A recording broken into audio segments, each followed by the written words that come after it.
Welcome back to my channel. അപ്പോൾ ദാ first ബർത്ത്ഡേയുടെ piece കേക്കിനെ കുറിച്ച് ആണ് ഇന്നത്തെ വിശേഷം എന്ന് പറയുന്നത് കേട്ടോ. അപ്പോൾ ദേ നമ്മൾ 3 kg കേക്കാണ് അവർ നമുക്ക് തന്നിരിക്കുന്നത്. അപ്പോൾ നമ്മൾ 2 kg പാനിൽ 2 kg ബേക്ക് ചെയ്തിട്ടുണ്ട്. അതുപോലെ 1 kg കേക്ക് 1 kg ബേക്ക് ചെയ്തിട്ടുണ്ട്. അപ്പോൾ ഇങ്ങനെ നമ്മൾ ചെയ്തിരിക്കുന്നത് എന്താണെന്ന് ചോദിച്ചിട്ടുണ്ടെങ്കിൽ നമുക്ക് അവർക്ക് പീസ് കൂടുതൽ കിട്ടാനും പരത്തി ചെയ്യാനും വേണ്ടിയിട്ടാണ്. നമ്മൾ 3 ലെയർ തന്നെയാണ് കേട്ടോ നമ്മൾ ഇട്ടിരിക്കുന്നത്.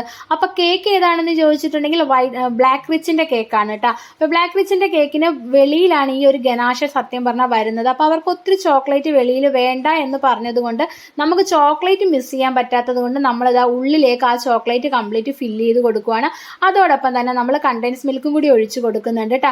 അങ്ങനെ രണ്ടും കൂടി നന്നായിട്ട് സ്പ്രെഡ് ചെയ്തതിന് ശേഷം ഞാൻ ഡാർക്ക് ചോക്ലേറ്റ് ഇടുന്നില്ല, വൈറ്റ് ചോക്ലേറ്റ് ആണ് വെതറി കൊടുക്കുന്നത്, ചോക്കോ ചിപ്സ്, കാരണം മൊത്തത്തിൽ മടുപ്പ് വരണ്ടല്ലോ എന്ന് വിചാരിച്ചിട്ടാണ് കേട്ടോ.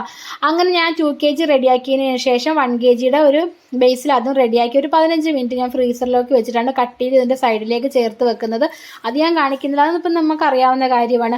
3 ലെയറിലാണ് ഞാൻ കൊടുത്തിരിക്കുന്നത്. കാരണം ഒന്നും കൂടി നമുക്ക് പരത്തി ചെയ്യാനാണെങ്കിൽ പീസുകൾ 100-ന് മേലിൽ പോകും.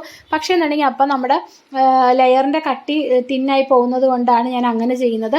അങ്ങനെ ദേ 1 kg കേക്കും റെഡിയാക്കി ഞാൻ അങ്ങനെ ഒരു 15 മിനിറ്റ് ഫ്രീസറിൽ വെച്ചിട്ട് കട്ട് ചെയ്ത് ഞാൻ കേക്ക് കൂട്ടിച്ചേർക്കുന്നുണ്ട്. ദാ നമ്മുടെ കേക്കിൻ്റെ ഫൈനൽ ലുക്ക് എന്ന് പറയുന്നത് ഇതാണ്. 70 പീസാണ് നമ്മൾ അവർക്ക് ആക്കി കൊടുത്തിരിക്കുന്നത് കേട്ടോ. ഈ ഒരു രീതിയിലായിട്ട് നമ്മൾ കട്ട് ചെയ്ത് കൊടുക്കുന്നത്.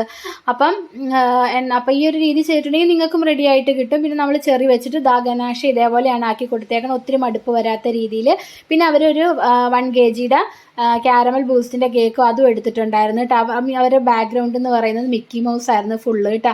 അപ്പോൾ ഇതാണ് ഇന്നത്തെ പീസ് കേക്കിൻ്റെ വിശേഷം. നിങ്ങൾക്ക് ഇഷ്ടപ്പെട്ടെങ്കിൽ ലൈക്ക് ചെയ്യാനും ഷെയർ ചെയ്യാനും സബ്സ്ക്രൈബ് ചെയ്യാനൊന്നും മറന്നു പോകരുത് കേട്ടോ. Okay, thank you, bye. അപ്പോൾ വേറൊരു വീഡിയോ